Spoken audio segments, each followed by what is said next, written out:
Well, Sydney trains, as we've been reporting all morning, have been grounded to a halt today in a snap overnight decision. So no Sydney or intercity train services will operate due to safety concerns. That's about the ongoing industrial action.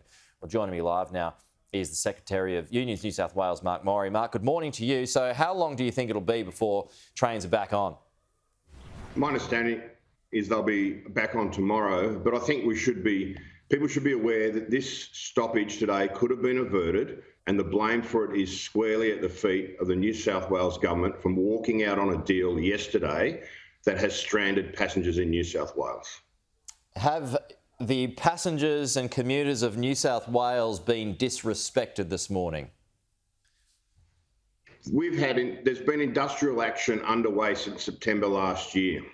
The unions in the rail have worked tirelessly to make sure their industrial action does not impact on the travelling public. On Saturday, there was a marathon sitting in the Industrial Relations Commission, Fair Work Commission. An agreement was reached to avert today's industrial action, and yesterday, the New South Wales government went back to the Commission and walked away from the deal. They pulled the rug from underneath the workers, and New South Wales, as a result of the New South Wales government's action, now has industrial action today.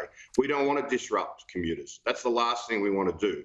But this is squarely at the foot of the New South Wales government and Dominic Perrottet. Well, we worked for years with Premier Gladys Berejiklian when she was Premier, and obviously when she was Transport Minister. We never had these sorts of problems.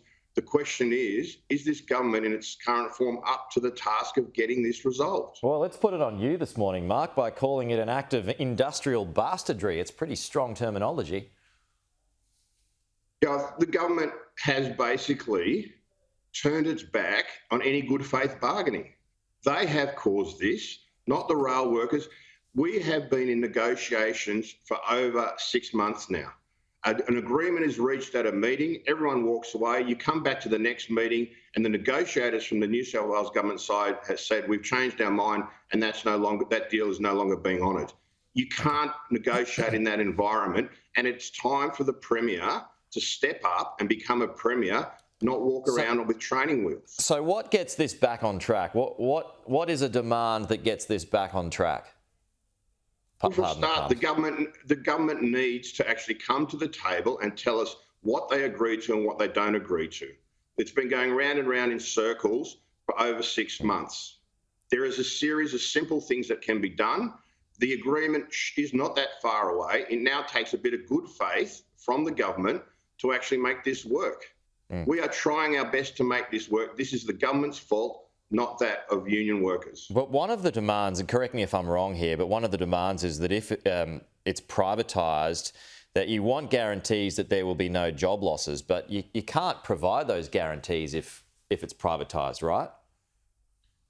What you can do is have a transition phase. So how do you work out how do you either redeploy workers, you spend time training your workforce so they're prepared if privatisation does occur, and what we've seen is this government will not work with the unions to ensure that skilled people are retained in the industry. We have skill shortages across the whole of transport. And if there is privatisation, and we've seen what happens with privatisation, services don't improve, there needs to be a commitment from the government to ensure there is a method for retaining skilled workers in the industry. That's what we're asking for. Okay, Mark Morey, appreciate that. And as you mentioned there, you expect things to be back online tomorrow. We hope that happens and it can get sorted out very quickly. Mark, appreciate your time. No, thanks very much. Appreciate it.